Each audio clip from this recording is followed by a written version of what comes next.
The following is a rebroadcast of TV 50's Candlepin Stars and Strikes. TV 50 Sports and the New Hampshire Candlepin Bowling Association present Candlepin Stars and Strikes.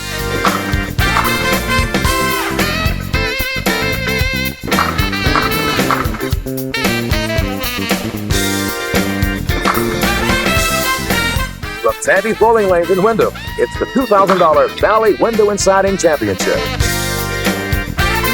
Let's split it. Look at this. Yes! Oh, wow! Right in the pocket. Oh, there was never a doubt about that one. Looking wrong. And now, here are your hosts for Candlepin Stars and Strikes, Doug Brown and Dan Murphy. Hi, everybody, and welcome back to Sandy's Bowling Lanes in Windham for another Sunday edition of Candlepin Stars and Strikes. And we are starting a brand new ladder championship series this week. And, of course, that means we have two brand new bowlers to tell you about. And we also want to welcome back Dan Murphy, who's back from his 5-week around-the-world vacation. Yeah, I went to all these kind of countries. Concord, East Concord. Great to be back, Doug. All right, well, we've got a brand new ladder series here, Dan, and we've got a couple of guys who've been with us once before, actually twice before each. They've been here on two different occasions. There you get a look, Pat Pay and Rick Chojecki. Let's take a look at them both in slow motion. First of all, Rick Chojecki. Well, he's been with us before, as you said, and just about a year ago, last January, he was with us, and he had a great match against Mike Calvetti where he needed a 10 box, the last box, to win, and he did by one pin. So that was exciting. He's been through the heat of battle, so it should be a good one with him. And I know he won't throw many half-wisters like he threw in the warm-up, so he'll be okay, I'm sure. Yeah, if you're going to throw one, you might as well throw in the warm-up. Rick, of course, back for altogether his fourth appearance on the show. He has won one and lost two, and he'll be going up against this man, Pat Pay. Former New Hampshire State champ, Pat Pay, very formidable opponent, and he can throw big strings. Rick's going to have to really be on top of his game, and Pat's always tough. All right, of course, we're working our way up the ladder and up toward the big prize money. And speaking of big money, we have big money in the bonus ball contest. For those of you who've mailed postcards in, well, you've got a good shot at $150 coming up at the end of this week's program. But all of that is a little bit later on. We have 3 strings of Candlepin bowling coming up for you, and we're going to start with number 1 after these messages. Don't go away.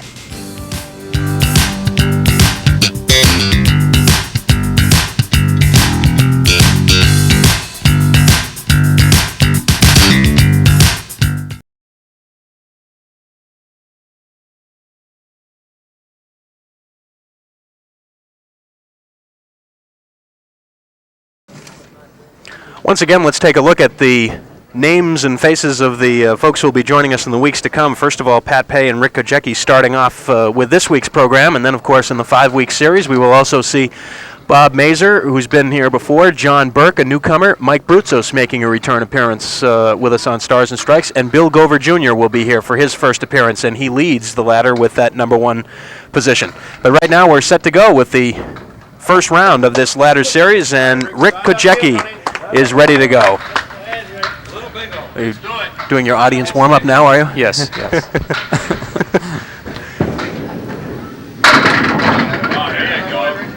And Rick Chojecki will start with a strike. A slow strike, yes, but a strike nonetheless. Well, it was right in the 1-3 pocket. Just took a little while ago, but the ball was there. Looks like a double here. And we're off. Wow, what a start.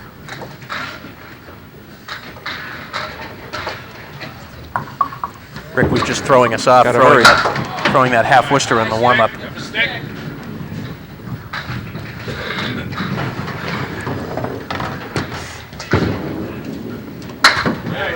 So a 29 start for Rick Chojecki.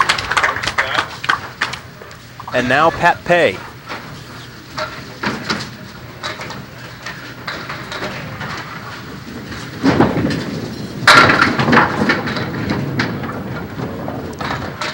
Leaves himself to 6-10.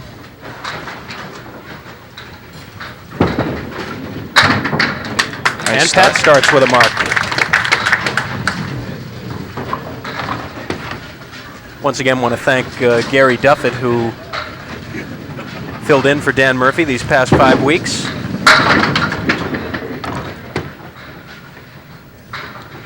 Yes, I also would like to thank our good friend, Gary. He wants to know, though, when he's going to get to go on one of these 5-week vacations. Tell him when he can win a match on the show. That's I can see. I'll be home about an hour today, and I'll get a phone call.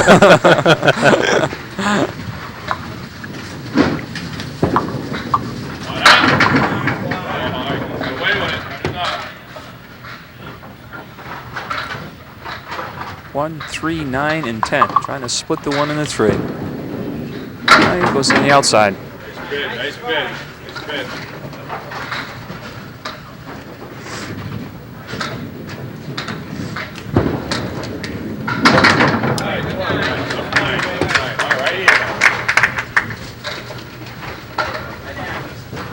Rick, as I mentioned in the open, has been with us 3 times previously. Will it go? Well, he'll be shooting at a very, very well-blocked 8-pin here. Well, if I was him, and which I'm not, so he'll play it his own way, but well, even that's blocked. I'd try to go that back piece of wood. You can just see it to the right. Try to get through those first few pieces. Ah, he went right straight at it. Nice shot. Not an easy shot. No.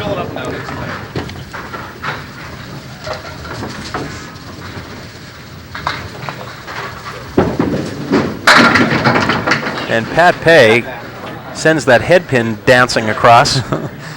Nothing came close to hitting the 6, 9, and 10 for this triangle he had there. Blew out the first 7, though. Dan, while you were away, we had our own little version of the NFL instant replay rule. I understand. In fact, I saw the show. It was quite interesting, actually. But, of course, as in the NFL, it had to be indisputable evidence that the call was correct. So we went back and looked at the replay, and sure enough, we had to take a pin away. Well, we're finally putting Candlepin bowling on the pedestal it should be on. We're catching right up with the NFL.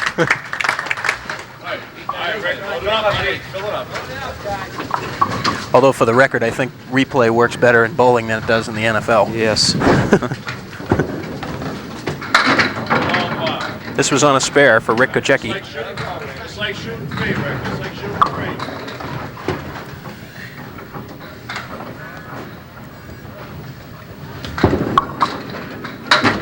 Oh, tried it inside, off the wall. Got the troublesome 6-pin, but left the 7.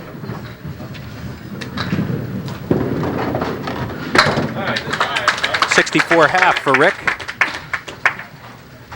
whose first appearance on the show was back on August 25th, 1985, when Rick lost to Dan Borden. And a strike. Boy, for a minute there, it looked like he was going to be left with a 4 and the 6.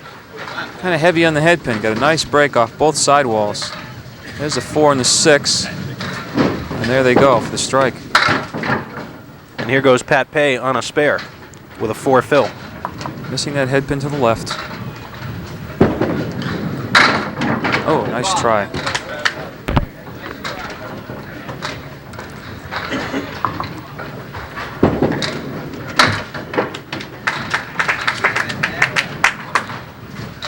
Take the time to wish you a Merry Christmas, Doug, and hope you have a nice holiday. Oh, the same to you and yours, and to all of our faithful here on Candlepin Stars and Strikes. We wish you all a very, very Merry Christmas. Did you get me the same thing you got me last year, Doug? Yep. Yeah. Thank you very much. I'm going to put it in a bigger box, though. Nice spare by Pat. And that was a tough shot, too. Had 2 pieces of wood in front of the 4 and 7.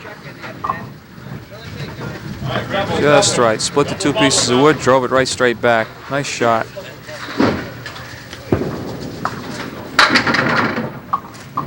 This is on a strike for Rick Chojecki.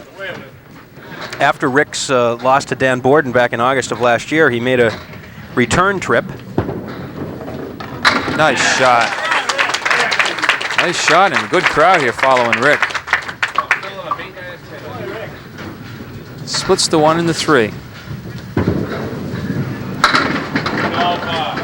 And an 8 fill. Chance for another.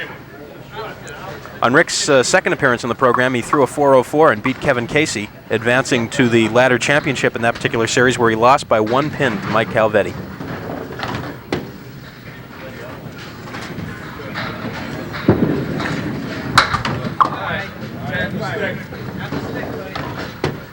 Rick is from Lawrence.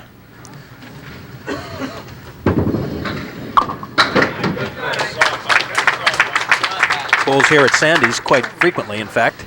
I asked Rick before the show where he does a lot of his bowling. He bowls here Tuesday nights. So if any of you are in the area on Tuesday nights, come on down. Rick will give you some pointers. Another tough shot for Pat. 1, 4, and 7. We've got a tough piece of wood in between. Got to be on the head pin. Yeah, I think I inadvertently, before the show, said that Rick won that match against Mike Calvetti. He lost by a pin. It was back in January of '86. Almost a year ago.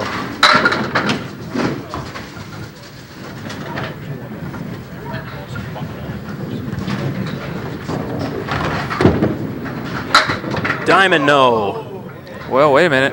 Possibly. Yes, no, yes, no, no.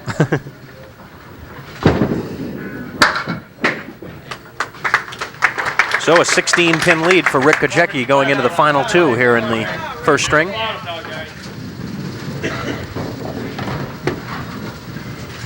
I'd rather be 16 ahead than 16 behind, but against the likes of Pat Pay, I'd like to be 31 pins up with 1 box to go. Well, this will be a shot here. The 1, 2, 7, 9, 10, and the 10 pin is still there. Everything but the 10.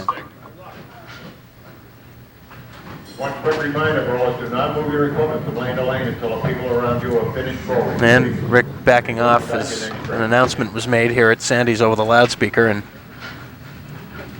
Rick looked like a golfer backing out of a putt there. Right in the bottom. Smoking two here.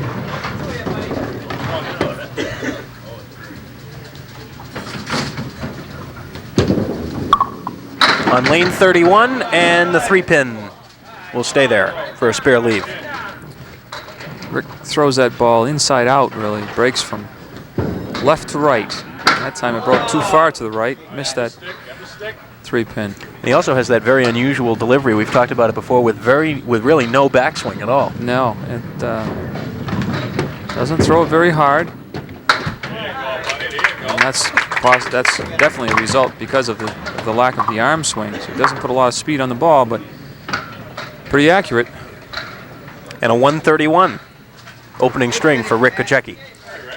The finals for this show were held at Botwell's Bowling Center in Concord, and I was able to watch Rick, and he threw a big game the last game to make the show. Made some real fine spares. His fifth game in the roll-off. And also, just as an aside, Steve Vadney, who's been making a habit of coming on Candlepin Stars and Strikes, he's threatening to take Dan's job, I think, as co-host. Just barely missed this ladder. He rolled a 630, which was just 10 pins behind Rick Chojecki in 6th place. Right, he had 2 low 100 games. That I talked to him afterwards, and of course he felt that cost him. It definitely did cost him making the show for a 3rd time, and called the Steve Vadney show for a while there. And a spare that Pat Pay needed in the 10th. Again, not an easy one. No, he's got that piece of wood way out in front of the 4 and the 7. He's able to drive it straight back. Each bowler with 4 marks in this first string, and Pat looking for as many as he can get on this fill, and it'll be an 8. And that will tighten things up considerably here, leaving the difference at 10. Rick Chojecki with a 131, Pat Pay at 121. And we'll be back with string number 2 and details on how you can enter our bonus ball contest after these messages. Don't go away.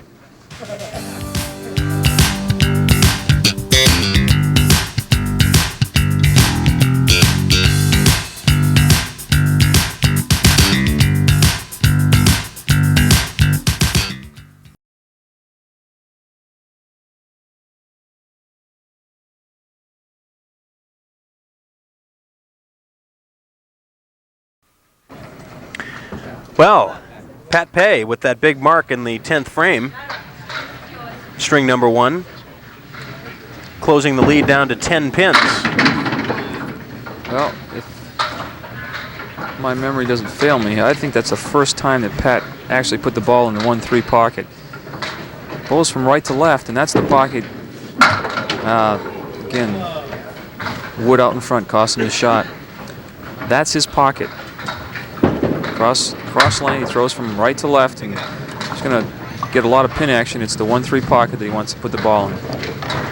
Pat's first appearance with us was on January 20th of '85 when he beat Scott Williams in a ladder championship match 428 to 407. It's one of those memorable matches. High scoring. Pat was trailing going into the 3rd string and threw a 159 to win going away. And then the last series of times Pat was here, he threw a 394 to beat Bill Goterch, then a 392 to beat Mike Brutzos, and then he lost to Lee Brown with a 382, losing by 3 pins. So Pat's only lost 1 time here on the program, and he's averaged very, very well as Rick Chojecki starts the 2nd string as he started the 1st. You know, they talk about speed in this game. Watch his ball. Rick does not throw hard. He's flush in the head pin. But I think because of the lack of speed on the ball, he gets a little better pin action, especially here in this house. I think a lot of hard throwers probably would have been left with a 7-10 and maybe a few more pins on that hit. Unfortunately, he had kind of an ugly leaf on that first ball on the strike, so he'll get just a 6 fill on it. But you're right, Dan. Really, all 3 of those strikes that Rick has thrown have not been pocket hits. Right, they've been flush on the head pin. Good Nice. 10 for Rick. Excellent 10. Off the head pin goes down, clears the 7. Pat Pay with some marking to do. Trip to 4, left himself a legitimate spare lead to 6 and 10. Again, he's got a tough piece of wood out in front. Yeah, it cost him again. Ball clipped the wood, carried through for the 6, but the ball went around the 10 pin. And Pat is still looking for that 5th mark. He's been robbed twice in this string.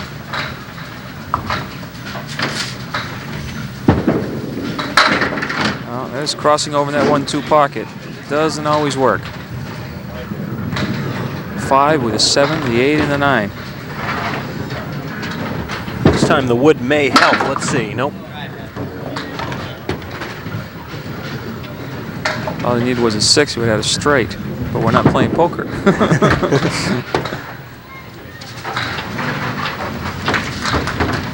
Pat Pay markless through the first 4. That's not how he wanted things to happen here in string number 2.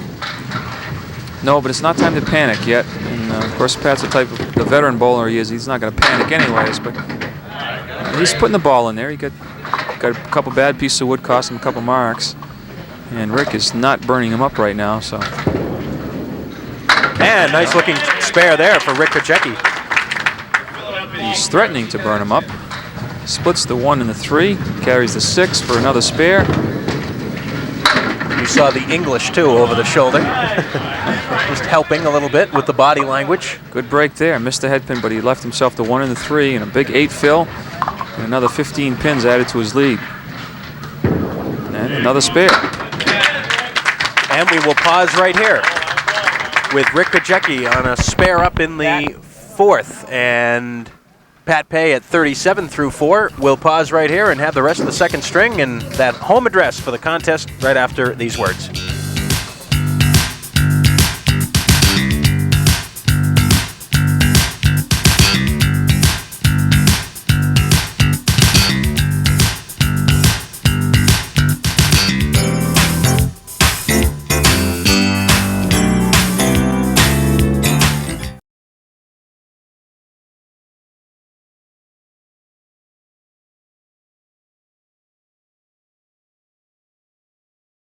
Now Pat Pay is set to go back in the 5th box here in the 2nd string.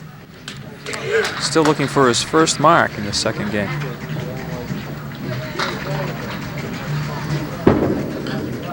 There's that 1-3 pocket. Well, I don't believe it. Well, I guess this time he's got a nice little guide. Now he stayed away from that piece of wood anyways. First mark in the second string for Pat. 5th mark of the match for Pat Pay, and they're all spares. 2, 4, 5, and 8 diamond.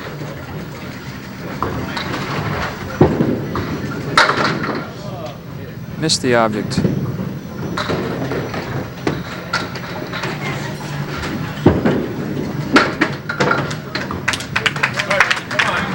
Rick Chojecki is working on his second spare in a row. If you take a look at Pat's 10, capping the wood.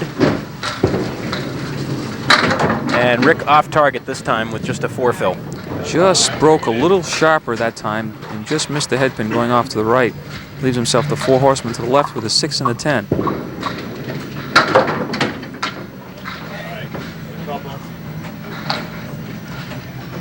Dan, in 10-pin bowling a lot, they talk a lot about bowlers adjusting to the conditions of the lane, the oil, and so on to try and adjust for the break of the ball and the spin of the ball on the lane. Is it possible for the Candlepin bowler to make adjustments for that too, based on conditions from one lane to another? Yes, I think you can. With the exception of the margin of error is so slight in Candlepin. It just it's very hard to pick up. But I always say, well, this house particularly, they use a lot of lane dressing, and so your ball, anyone that tries to break the ball's sliding a lot more. So you've got to shoot almost directly at the pins. And don't allow for that much of a break. Rick Chojecki going open in the 5th and 6th, but he has increased his lead to 24 here to this point. Well, Pat Pay just doesn't seem to be getting the customary spare leaves. The 9-10 here, a good piece of wood in front.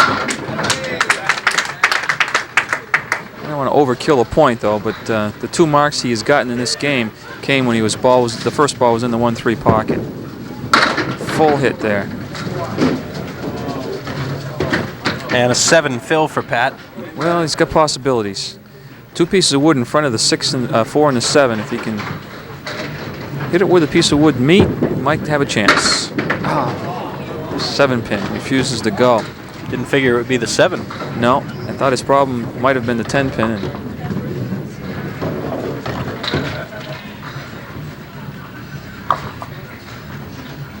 Pat is from Somersworth, New Hampshire. Works at the Portsmouth Naval Shipyard. He and his wife Denise have a daughter, Lisa. Does a lot of his bowling over at Rochester Bowlaway in Rochester, New Hampshire. In fact, that's where he originally qualified in the preliminary roll-off for this series. That's correct. Rick Chojecki, meanwhile, whom you're looking at right now, qualified right here at Sandy's. Well, they say a home football team is worth 3 points. I wonder what a bowler bowling on his home lanes is worth.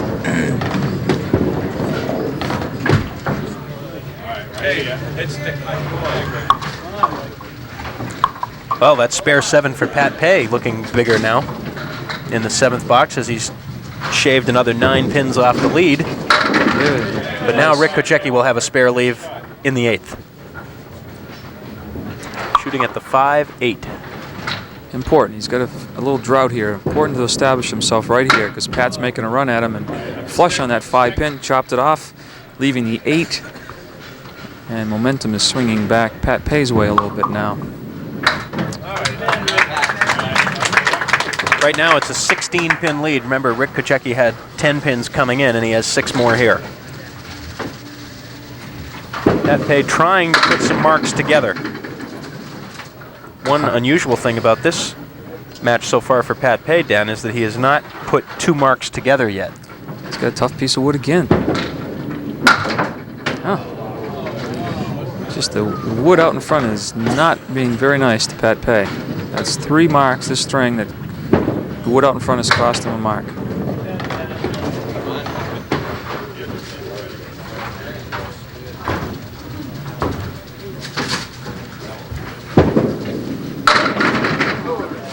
And again, look at this. Seemingly this a strike unbelievable. ball. He should have a shot at it. The pin that is most parallel. Watch out, it's still out in front. Yeah, nice. Drove it right straight through. So again, Pat Pay getting a critical spare in the 10th. His 7th mark, all spares.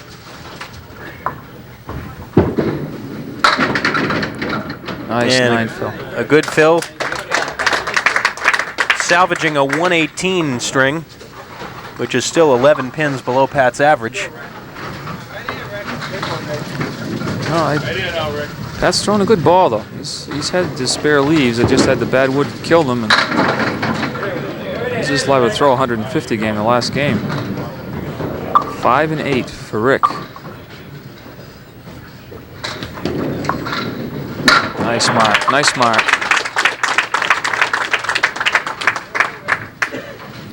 You see the replay, drives the ball right off the wood, right straight back into the 5 and the 8. Another good-looking ball. And no break on the 5-pin. It'll be the 5-10, but Rick is angling the wood. He's positioning it exactly how he wants it. Now that's home court advantage right there, I'll tell you. Son of a gun, it didn't work. He had to go really to the left of that 5-pin. If he missed it to the left, it would have been even better off clipping the end of that piece of wood. And that was cute. Rick Chojecki adds to his lead by a factor of 5. So after 2, with Carol Downey putting the scores up on the big board, Rick Chojecki with a 254 and Pat Pay at 239. And we'll be back for the 3rd and deciding string on Stars and Strikes after these words.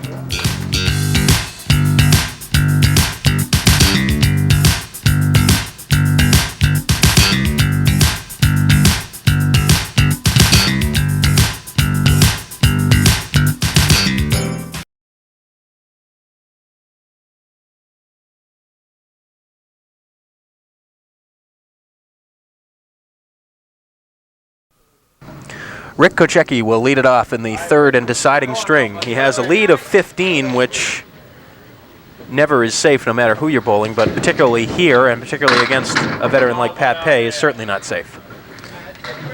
As you mentioned, Pat's first appearance on the program, he came back from a deficit after 2 strings with a big 3rd string, a 159 to win. 3-6-10 with the 7-pin. Got some helpful wood, I believe, in between the 3 and the 7. Trying to split the 3 and the 6. Just missing. It's very important. Establish yourself early. That's what he wanted to do. Pretty 10.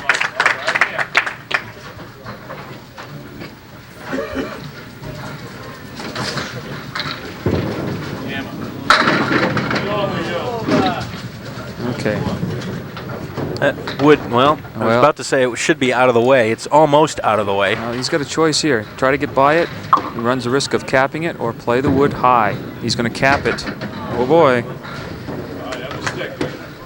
Yeah, turn around fair play sometimes. Pat Pay, we felt he got robbed a couple times in that second game with bad wood. And Rick just was cost a spare by similar bad wood. So would you call what just happened payback? Well, I guess you could. 6, 9, and 10, this time with favorable wood for a change. Sort of. Well, now it's just angled a little bit more, so now it is favorable. Watch out for the 9-pin. You called it.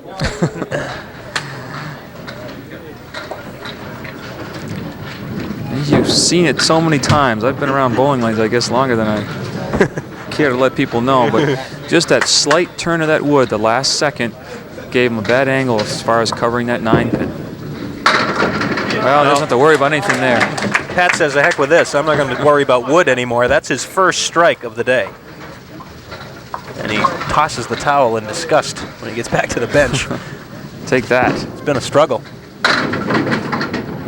Oh, boy. We talked about that before. It looked like he was going to have the 4 and the 6 again, trip the 6 for a 9-pin drop. No, he just missed a single. Now, you don't think he's not thinking about that. Tough mark for Rick. Plus the fact that Pat's got a strike up. Taking plenty of time to look it over. Clutch spare. Nice shot. Nice shot, Rick.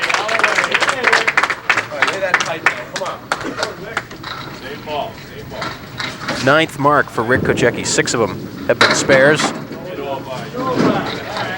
Gives himself a 6 fill, 4 horsemen. 1, 3, 6, and 10.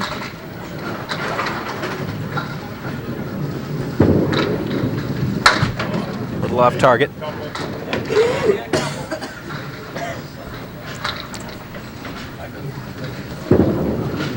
Going for the 10 and missing everything. Well, Rick had to make a decision there.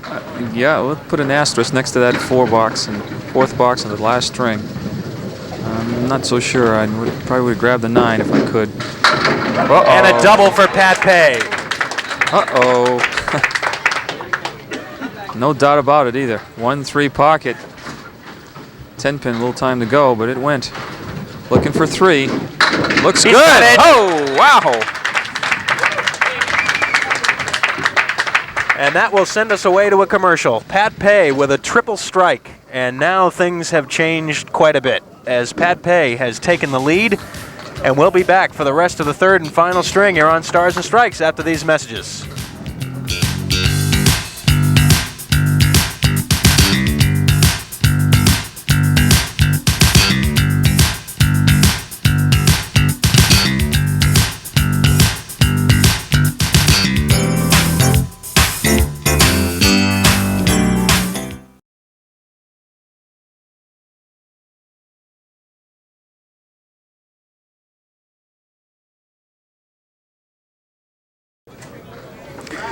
Well, Rick Chojecki has work to do now.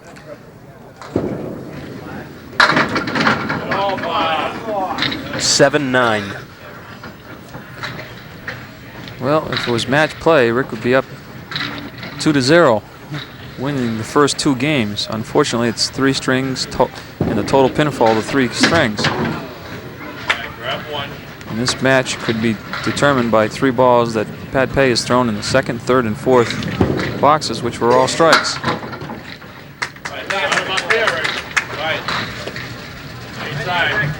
A double even can turn things around in a hurry, but a triple can really do a lot for your scorecard.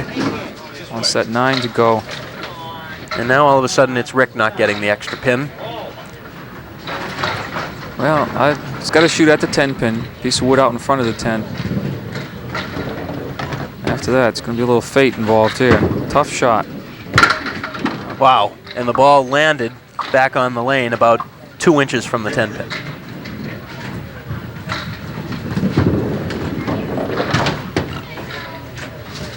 And now Pat Pay will step up, working on a triple.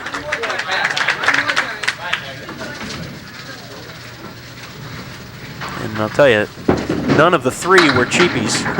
No, not at all. It wasn't far away from a 4th one. It just was crossed over into the 1-2 pocket, a little heavy on the head pin. But he's on a roll now. He's going to be over 100 for the half. You see covering the 3 and the 6, no problem there. Whoops. Wow. Hello. That looked as good as any of the 3 strikes he threw, and he left himself a mess. Nice try. Not too shabby. 102 at the turn. Went from 15 pin deficit to 35 ahead.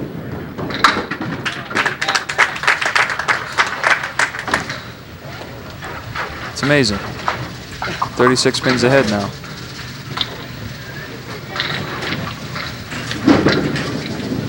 Well, the best Rick can do is just try and mark out and hope for the best.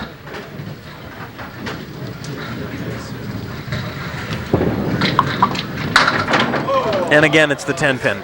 Well, all of a sudden it's just turned around for Pat Pay. Through the 3 strikes, and now Rick can't buy a mark. Hit a few of the last 2 boxes. Thought he hit the mark, but didn't carry the extra pin. And it's down to crunch time now. He's got a mark out. Big fills. Really needs a double strike. 1-3.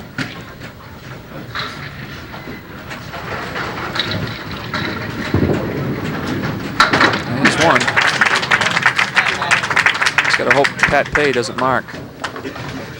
1-3, all over that head pin. The wood behind helps.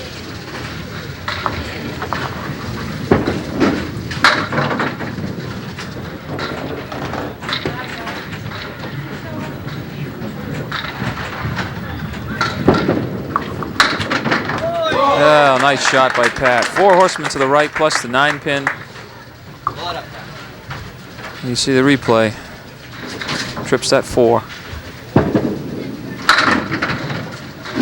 And he's going to run away and hide.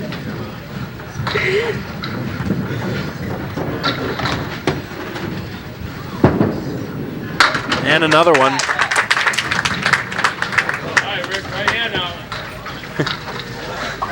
We talked first 2 strings. Pat Pay couldn't put so much as 2 spares together, and then what does he do? Throw a triple strike, and that's going to decide the match.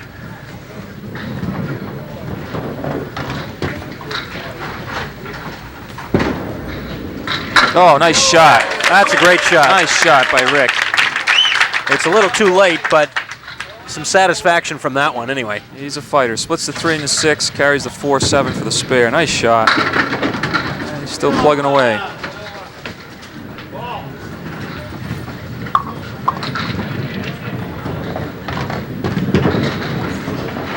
And another one.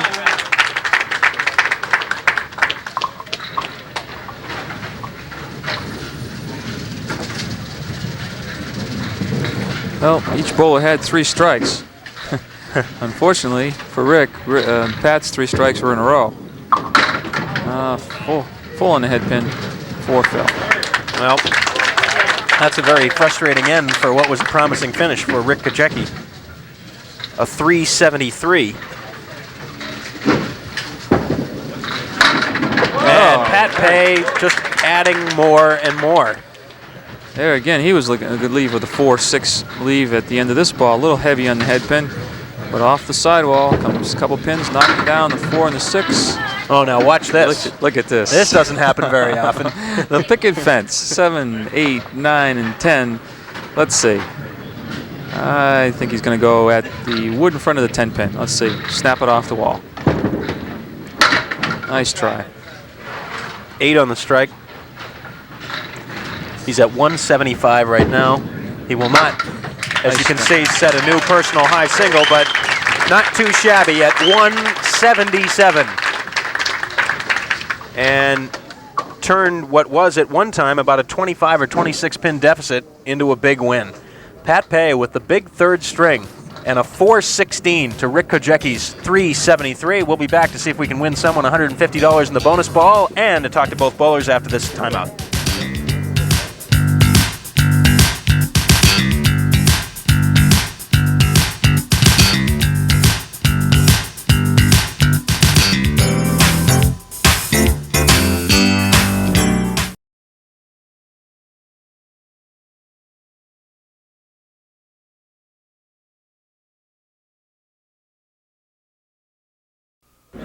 Back at Sandy's, Candlepin, Stars and Strikes, Doug Brown along with Dan Murphy, and Pat Pay's done it again in the 3rd string. He's making a habit of this. Oh, it was a yawner there for a while. Back and forth, 15-pin lead, and Pat was getting some rough break on wood, as was Rick toward the end. So Pat decided, well, I'm not fooling around with the wood. Let's throw some strikes. And each bowler, like I mentioned, had 3 strikes. Unfortunately for Rick, Pat's was in a row, and that was the difference, those 3 balls. All right, well, let's talk to both bowlers. First of all, our runner-up this afternoon, Rick Chojecki. Rick, with a 373, and if you take all of that, we have the check for you and the plaque from N&R Trophy and a copy of Jim Fairhurst's book, The Light Side of Candlepin Bowling, courtesy of John Grapponi Ford, and of course our congratulations. Boy, it seemed to be going pretty well for you there for a while, and then all of a sudden things changed. Yeah, well, he had a couple of bad wood first couple of shots he had in a rough day. If we have that 2nd string, he said he hasn't hit his average yet, and work out, and boom, you know. But I just single pins I missed, and it wasn't that sharp when I had to be, and it's the game, that's all. Well, again, we're glad to see you here. Your 3rd appearance overall, and congratulations, and we hope to see you again real soon. Okay, thank you. Thanks for coming. Rick Chojecki from Lawrence, our runner-up this afternoon, and now let's have Pat Pay step up on lane 31. We're going to see if we can't win one of you $150 in the bonus ball contest. And let's see if we can get a match. I thought for sure Pat was going to throw another strike, and he did. I had a feeling that was going to happen. Come on over here, Pat, and we'll talk in just a second.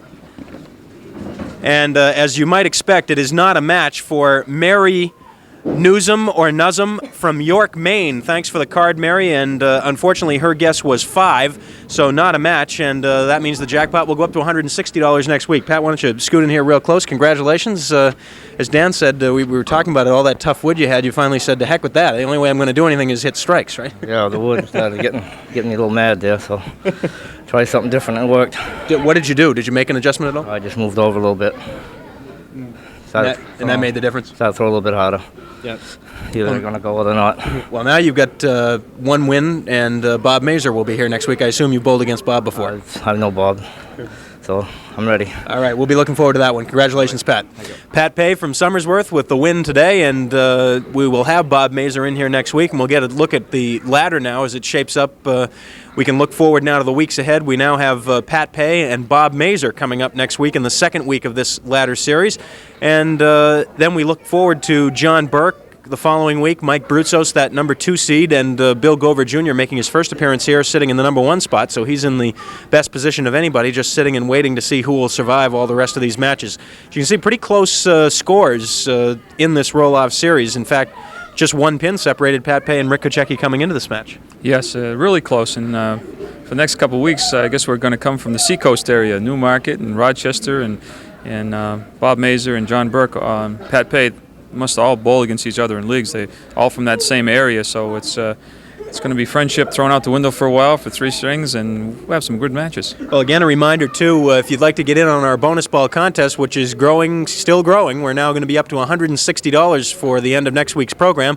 We invite you to send your postcards in, and remember to include on the postcards your name, your address, and the number from 1 to 10, the number of pins that you think will be dropped by our winning bowler at the end of the show with the bonus ball. And make sure you mail those postcards to Sandy's Bowling Lanes, Route 28, Windham, New Hampshire, 03087. Again, Sandy's Bowling Lanes, Route 28, Windham, New Hampshire, 03087. And once again, we want to take this remaining time that we have on the show to wish everybody a very, very Merry Christmas.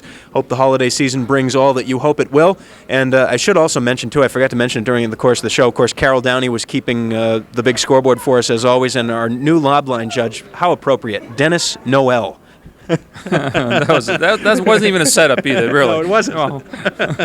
But the same to you, Dan, obviously, and we wish everybody a Merry Christmas, and that goes from everyone here at TV50. And likewise from me, Doug, and all the fans out there that stop into Concord and see me and say they watch the show. Merry Christmas to all those people, and to you and the entire staff. And, of course, we hope you'll recover from all your Christmas celebrating in time to join us next Sunday at 12 noon right here on Candlepin, Stars and Strikes.